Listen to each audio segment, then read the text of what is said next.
Hello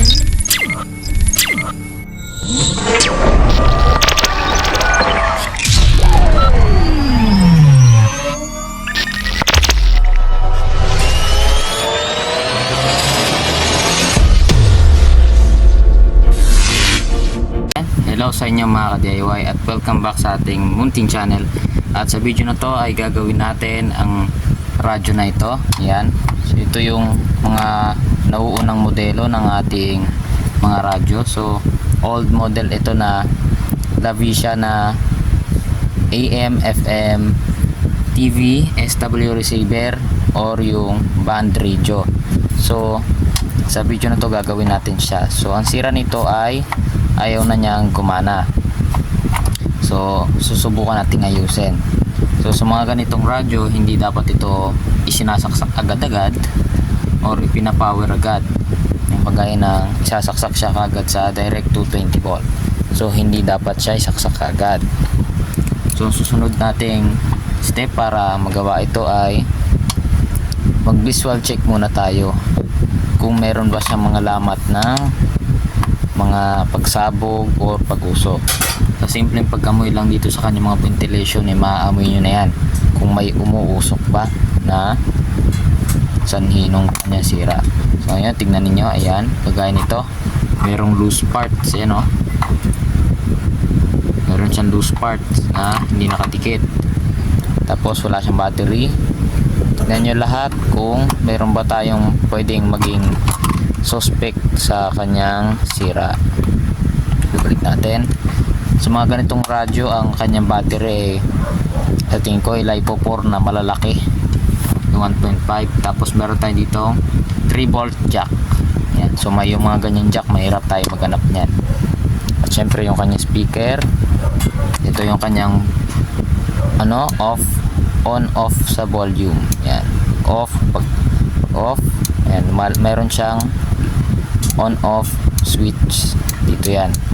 Tapos meron siyang audio. Ito yung kanyang tuning para sa signal or yung sa ating channel na i-select.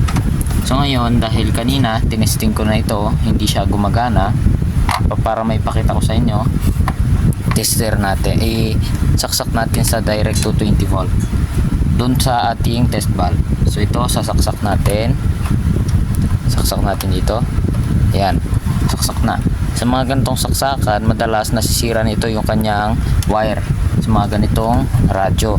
So yung mga ganitong simpleng dito, minsan sira yan. Dito naman, madalas dito, minsan sira yan. So mga simpleng solusyon doon is bumili ng plug. Pero para hindi kayo mapamahal, pwede nyo namang putulin yan or palitan siya ng mga yung pang rice cooker na plug, or putulin nyo yan, direct nyo na siya dyan, pwede naman yan. So ngayon, isaksak natin, tapos yan, saksak yan, ito yung kanyang saksakan, at tapos kuha tayo ng outlet. So yan, ito na yung ating plug. So ito ay merong output na 220 volt. So para maniniwala kayo na meron, ititesterin natin. Reset natin niya sa voltage. Yan. Ay. Select natin sa AC. Yan. Ating yung test probe. Ito. Yan. So tagal-tagal din tayong hindi nakapag-plug ng So continuous tayo dahil wala namang pasok. So i-tester natin. Yan. Meron tayong 235.0 volt. Ibig sabihin active yung ating 220 volt.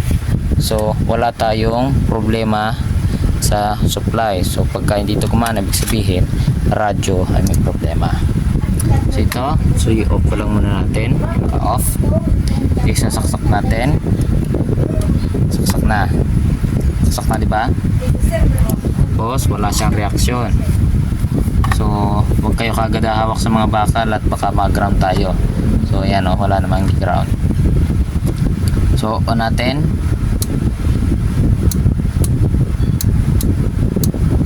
Walang reaksyon. Pa-plug in yan ha. Ayan o, plug in yan. Naka-plug yan dito. Yan, ito yung plug sa extension. So walang reaksyon. Saksak natin dito sa iba, wala. So ibig sabihin, ayaw kumana. Ibig sabihin may sira yung ating radyo.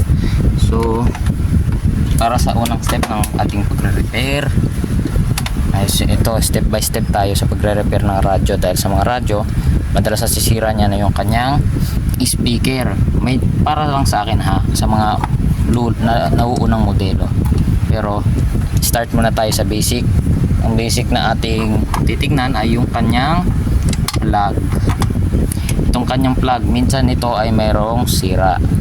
So select natin yung ating tester sa ohms.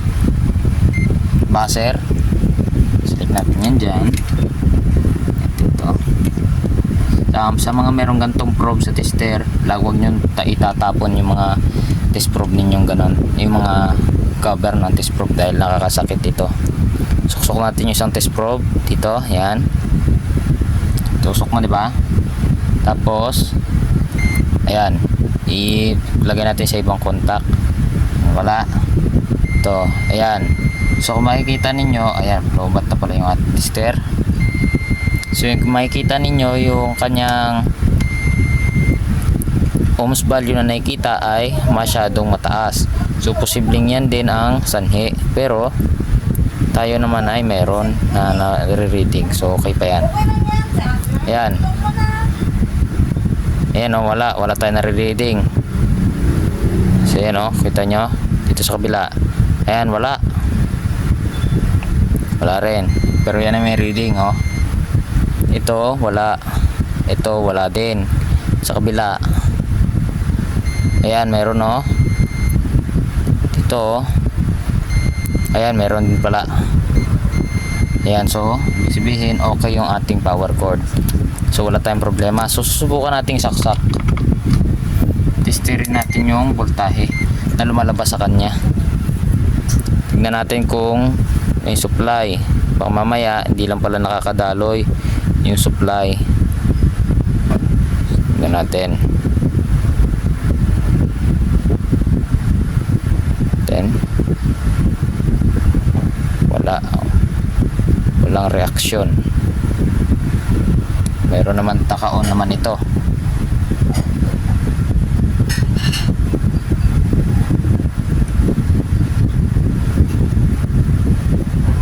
Walang output. So posibleng ito nga ang ating suspect. So bago tayo maghinala, isubok muna natin dito. Baka mamaya hindi lang tayo nagkontak na maayos. So nakasaksak na. Tapos walay lang natin itong wire na ito. Isasaksak natin to sa test valve para hindi tayo makukuryente. Yan, select natin ulit yung ating tester sa 220 sa ating AC. Tingnan natin kung may supply. So ayan o, walang supply yung ating power cord. So pwedeng power cord lang ang sira nito. Tingnan ko nang hawakan yung contact at hindi kan tayo makuryente. So posibleng ayan ang ating suspect number 1. So kaya lagi kong sinasabi sa ating mga vlog ay mag-start tayo sa pinaka basic na paraan ng pag troubleshoot. Yun na, mag-i-start tayo sa basic. Pinaka basic dyan ay yung kanyang power cord. So ngayon ito bubuksan natin. Dahil sa mga ganitong radyo, mayroon tayong transformer na tinatawag. Yun ay step down transformer. So bubuksan natin. Gumamit tayo ng maliit lang na screwdriver. Yan. So yung mga gantong radyo, bibihirang masisira ang kanyang mga board. So bibihira yan. Madalas yan yung kanyang power cord, yung kagaya ng ganon na power cord na sinasabi ko. Kaya pag ganon na sira, mas may re-recommend ako na imbis na i-repair nyo pa ito, ay wag na lang. palitan i-rekta na lang yung power cord. Mas makakatipid pa yung may-ari. Or meron tayo ditong 3 volt jack, so pwede nyo siyang gawan ng power supply. Yan, so ito na nga. So kikita nyo mga connectors na yan, tanggalin nyo yan para hindi tayo mahirapan sa pagre-repair. Yan, hindi tayo pwedeng magkamali. So yan, ito yung kanyang, hindi ko alam kung anong tawag dito, paki-comment na lang sa comment section kung anong tawag dito. Yan, so i-zoom natin yung ating, so kung makikita nyo dito, nandito yung kanyang speaker. So i-check din natin yan mamaya. Kasi itong mga kapasitor nya wala pa namang sa tingin ko wala pa naman siyang sinyalis na bloated siya or malapit ng lumubo. So wala naman. So nakikita ko lamang ay yan, kalawang ang kanyang contacts. So pwede rin niyang ang magiging sira niyan. So ang gagawin natin, papalitan din natin ang contacts yan mamaya, yung mga jumper nya. So pero bago yan, bago natin palitan yan, double check muna natin kung may sira nga ba talaga siya. So kukuha tayo ng test wire. So yan, meron na tayong test wire. So ngayon ititesting natin ulit na iba naman ang power cord na gamit natin. So test valve pa rin ito. So bago natin isaksak, i-connect muna natin to dito sa kanyang AC input. Yan, nakarekta siya dyan, tapos ito. So ngayon isaksak natin lahat na konektor. Sasaksak ko na. So saksak lang natin lahat. So bago natin i-plug in yung ating main, so off natin to. Yan, off na. Ay, yan, off. Saksak. On. Wala pa ring reaction.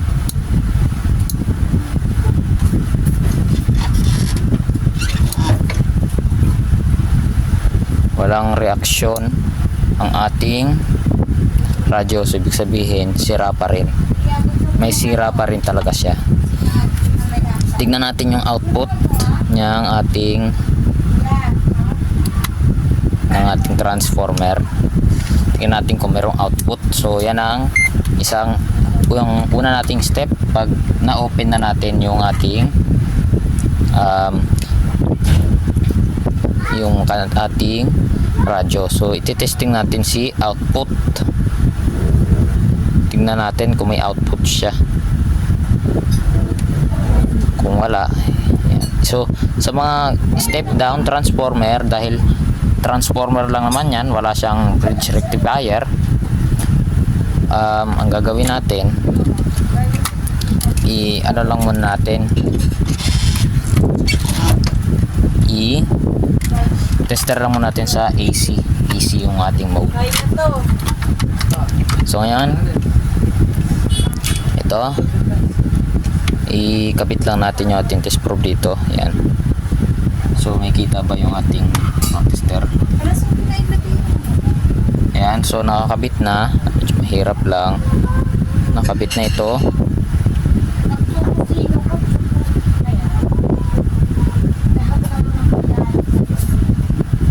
Yan, nakabit na. So isasaksak ko na.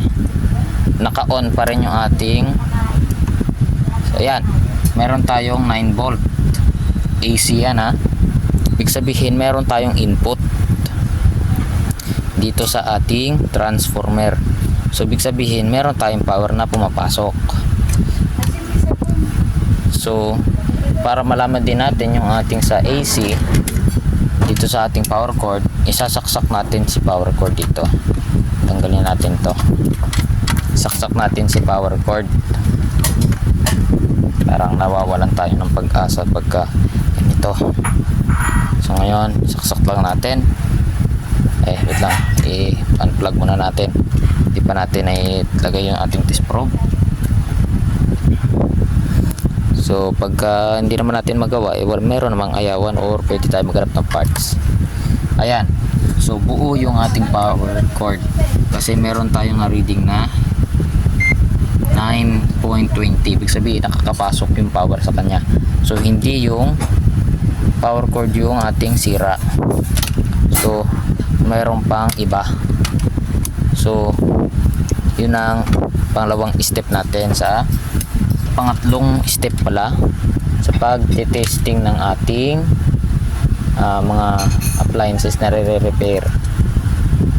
So ngayon ang susunod natin gagawin is titignan natin titignan natin yung board ito.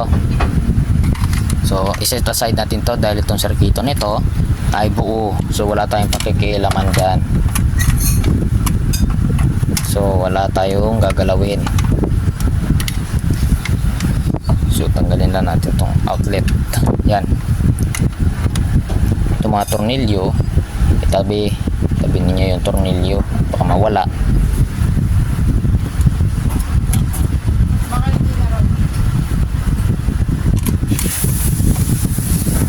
So yan, ang sunod naman nating iti-testing ay yung kanyang, baba lang natin yung camera natin, yung kanyang board. So tester natin ulit. So i-tester natin yung naman, yung susunod nating i-tester yung kanyang ohms value doon sa ating speaker. Yan, sa speaker naman, so may buzzer pa rin. Yan, so bago kayo maggawa, yan, so may 6 point something, may 6 ohms tayo na reading dito sa kanyang speaker. Ibig sabihin okay yung speaker natin, so wala tayong problema dyan. Set naman natin yung tester natin sa ohms value. Sa ohms tayo, wala ng buzzer. Check natin yung reading, wala tayong nakukuha reading. Ito tayo, so ito yung ating 3 volt input, so wala tayong na reading. So ibig sabihin mayroon tayong sira. So ngayon sunod natin gagawin ay ang gagawin natin sunod,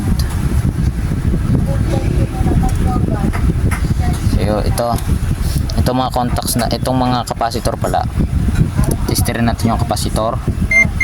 Set natin sa capacitance ito. So tingnan natin kung ilang microfarad ito. 931 microfarad. So ito ay pasok pa sa 1000 microfarad na ratings nito. Tingnan natin yung dikit, may dikit Ngayon marireveal na natin yung dito.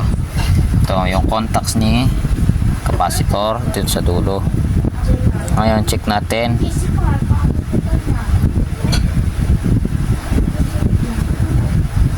OL, wala tayo na reading. Overload yung nakalagay, wala pa rin. Ayan 0.985, ibig sabihin okay pa yung capacitor nya. So ito naman, itong kanya maliit na capacitor dito, so tignan natin kung buhay pa ito. Ayaw testerin natin.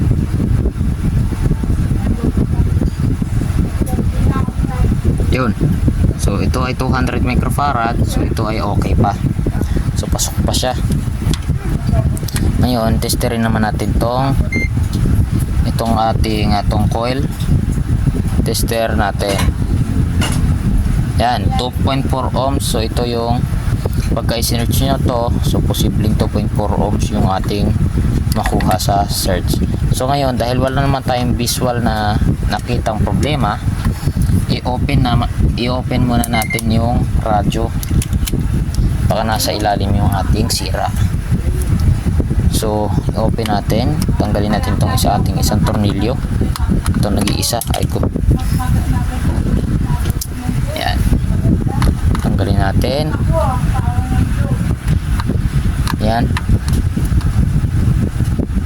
Yan, so ipudpud na yung ating screwdriver. Yun. So tanggalin muna natin yung knob para makita natin yung problema. Tanggalin na natin tong knob. So mansamantala lang. Yan. Tanggal na tong knob dito.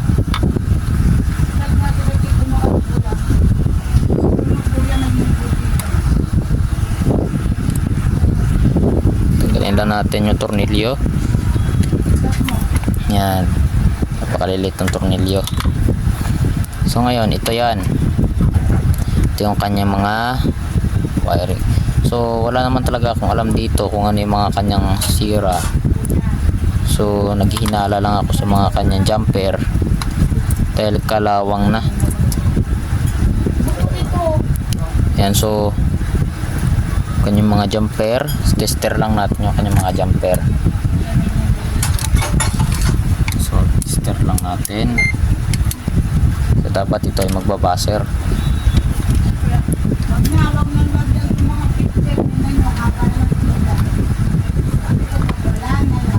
Yan, so 0 0. So ibig sabihin okay.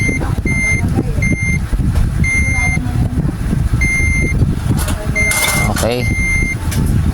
Wala namang problema. So ito namang potentiometer na ito yung pang ano eh. So on lang natin. So hindi natin nakikita yung ano problema. So wala kasi tayong signal na pumapasok dito sa ating speaker. Pero yung ating speaker ay buo. Ayan o. Buo. So, ibig sabihin parang nawawalan tayo ng pag-asang magawa. Pero wag pa rin. So ang gagawin natin, kukuha tayo ng supply na 3 volt. Subukan natin supply ito ng 3 volt. So kukuha lang ako ng supply na 3 volt. So yan ano, meron na tayong supply na 3 volt. So ang problema nga lang ay medyo mataas-taas ito. So 3.7 ito. Isang ano yata 3.7. Ayan o, 3.7. So dahil ito ay lithium battery. So wala naman sigurong problema. So susubukan lang naman natin. So disconnect lang muna natin yung negative. So susubukan lang natin. Ang dami buhok. Tapos ibabalik natin yung knob nitong maliit dahil ito yung may switch. So hindi natin alam kung na-switch on ba natin. So i-connect lang natin. Yan. Tapos balik lang natin yung ating knob. Yan.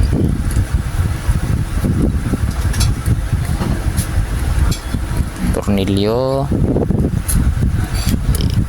Yun. Okay. So ngayon, connect natin dito yung connector 1. Yan, connector 1. Connect natin. 16 volt naman yung ano. On.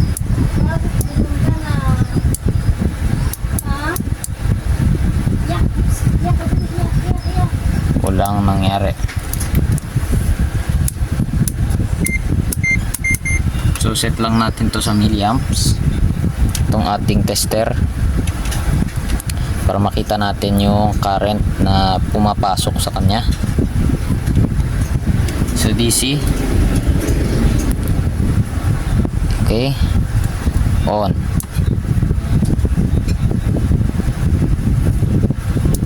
Wala. So meron na tayong supply.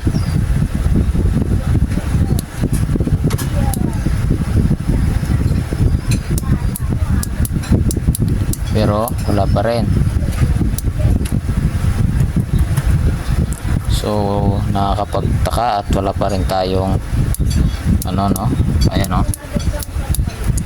Ibig sabihin ay yan, so sabihin hindi siya umuubra. Ito dito sa ating 3-volt supply. So kahit pa meron na siyang supply, no, kahit pa ikabit natin itong 3.7, eh wala pa rin.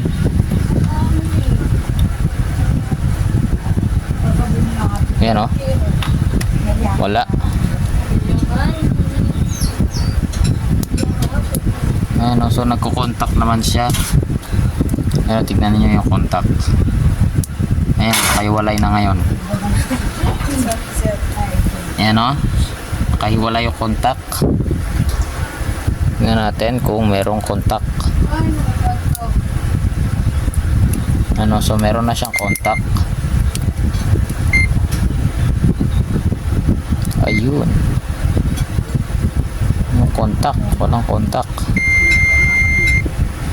Walang contact dito. Saka dito. Baka itong sira. Checkin naman na natin. So walang contact dito sa kanyang switch. So disconnect natin si battery. So ito ay 3.7 lang.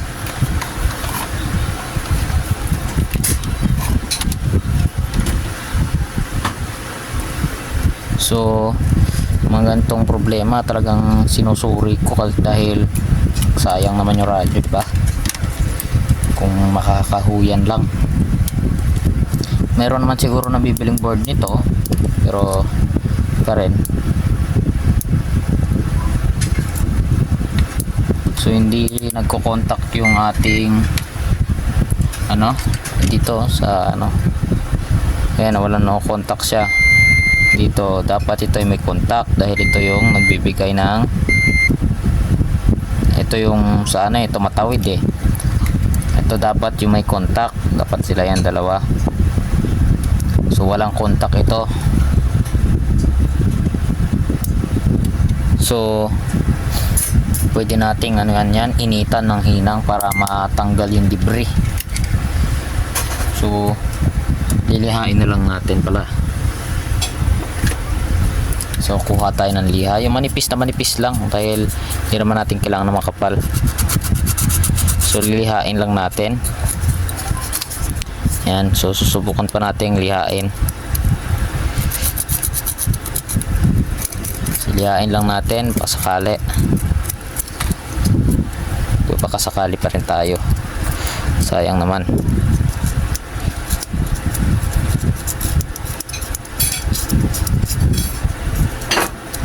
So tingnan natin kung may contact na. Pag wala pa rin, eh susubukan natin isu-short na lang yan. Kaya lagyan natin ng switch. Yung wala, so on natin.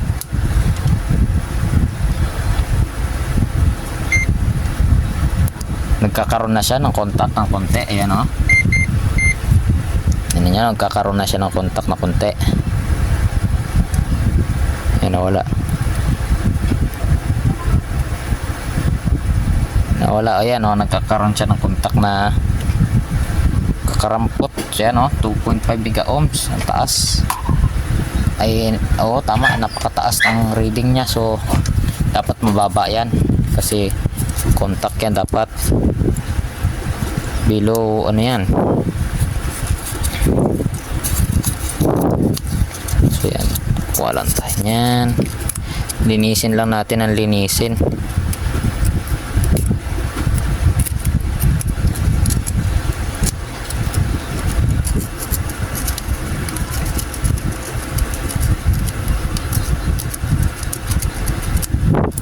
So wala pa rin, no. So on natin, then subukan natin, dapat ito ay magbabaser. Wala pa rin. Ayan, wala pa rin.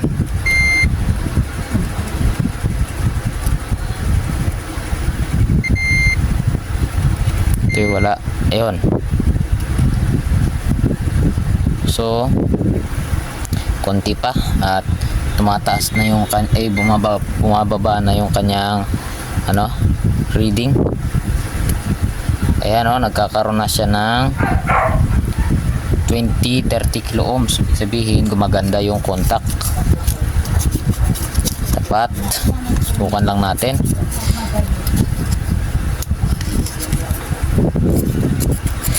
Linisan lang natin yung mga contacts.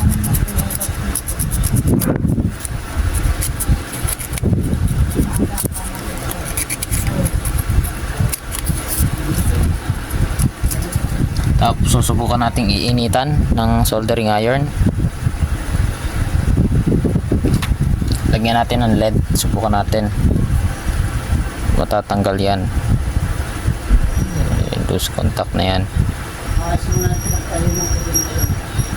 Yan. Ngayon, may contact na dapat yan. Set natin sa, kaso wala pa din.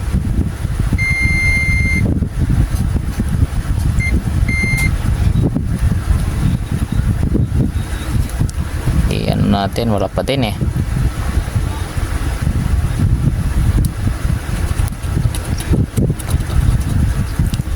So wala pa din. So itanggalin natin yung contact. Hinangan pa natin. Tapos dito sa gilid natin lagyan. Ayan. Subukan pa natin ulit. Uy. Ayun, gumana. Uy, tumalsik. Yun.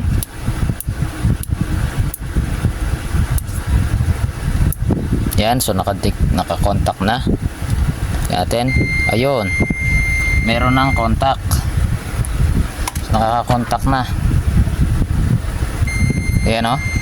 Meron na siyang 0.5 ohms na nare-reading. Ibig sabihin, yung contact na yan ay okay na. Tignan natin ngayon kung pagka hindi pa ito gumana, wala na itong pag-asa. So, huwag muna natin i-power sa 220. So, ayun, sige, sa 220 tayo. Kukonek natin to sa 220.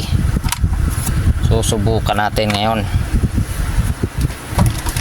Kuhain natin yung kanyang power cord.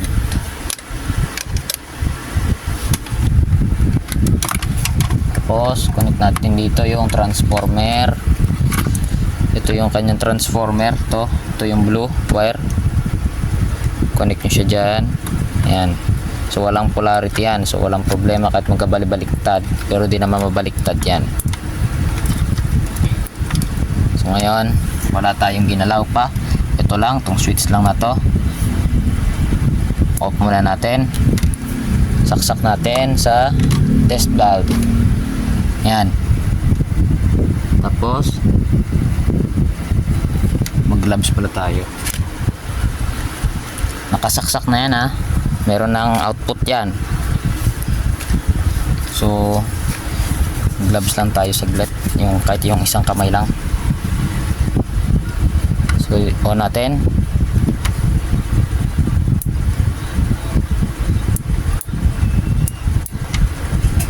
Wala pa rin. Wala.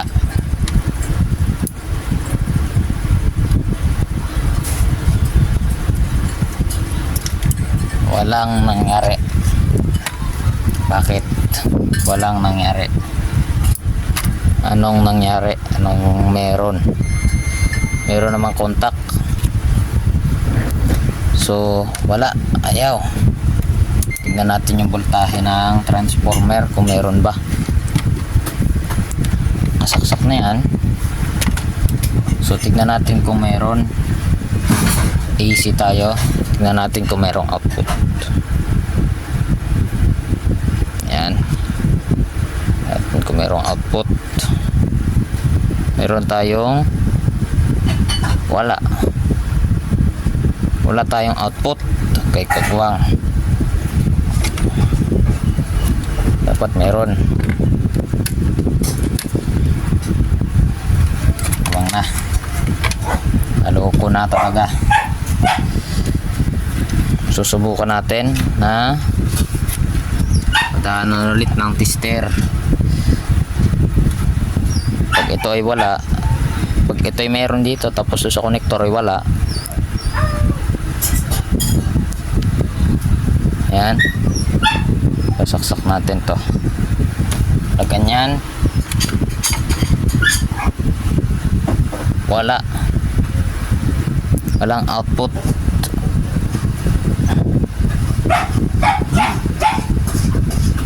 Wala tayong output.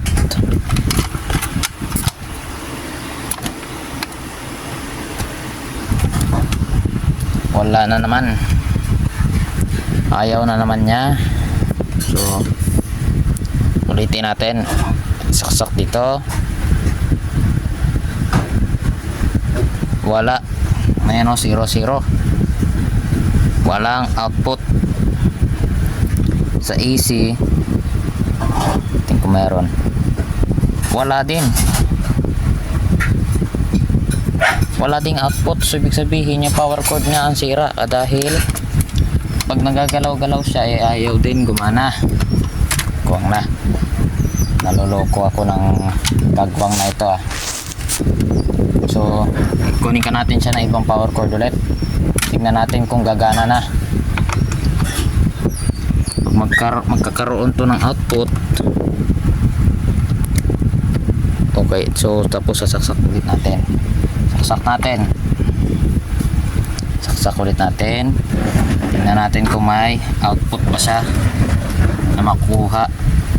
Sana meron nga. Kung meron naman, sasaksak natin sa board. Yan, meron tayong 9. Ibig sabihin buhay na. So isusaksak ulit natin sa board. Ito, gumana na ito. Sana nga i-off lang natin. Saksak. Gloves ulit. Safety. Unahin. So magsasot tayo ng gloves. Dalawang kamay na dahil may output na Yan, so nakasaksak na yan. So hindi lang pa naka-on. On natin. Ayun, kumana na. Okay na. So nagkaroon na siya ng tunog. Nagkakaroon na. Ayan So ibig sabihin na buhay na siya. So ngayon ibabalik natin lahat yan sa dati. Tingnan natin kung magawa siya. So ginalaw ko ito. Subukan natin ulit saksak. Natin kung magkakaroon ng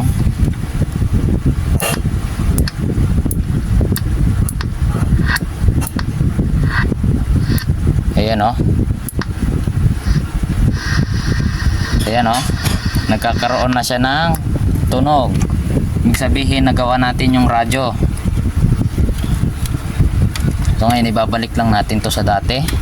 Sana gumana pa siya ng maayos, So dahil ini-expect to ng may-ari kasi kakilala ito ng lola ko. So nag-i-expect sila. So ngayon dahil itong power cord niya ang sira, ito para naman magagamit pa rin siya, ipuputulin natin to, tapos i-disable na natin yung jack, irerekta natin to. Yun ang gagawin natin. So yan mga ka-DIY, ang gagawin, ayos ko lang muna ito at stay put lang muna ka dyan. Pag na-assemble ko na siya at nahihinang ko na ito, papakita ko ulit sa inyo. So stay put lang muna kayo dyan. Ayan, ni-assemble na natin yung radyo, So hindi ko pa nalinisan. So ito, ang ginawa natin, dinisable na natin itong plug at dinerecho na natin yung ating plug. Ito, diretso na siya. So hindi na siya dadaan dito sa ating input jack. So original plug, original parts. Ang ginawa ko lang, nilinis ko lang ang contact ng ating radyo. So ngayon lumalagitik na siya. Ayan, malagitik na. Tapos okay na yung tuning. Okay na lahat. So ngayon susubukan nating saksak. So isaksak natin dito sa direct 220 volt. Ito.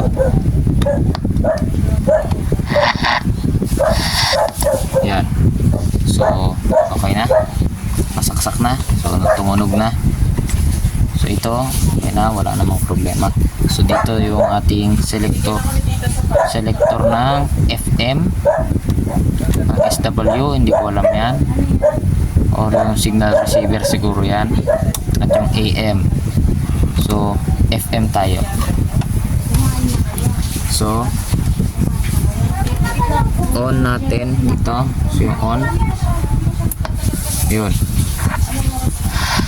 ito yung as well as volume din to. Ayan. Ayan o. Tumutunog na. So wala lang tayong signal, pero okay na siya.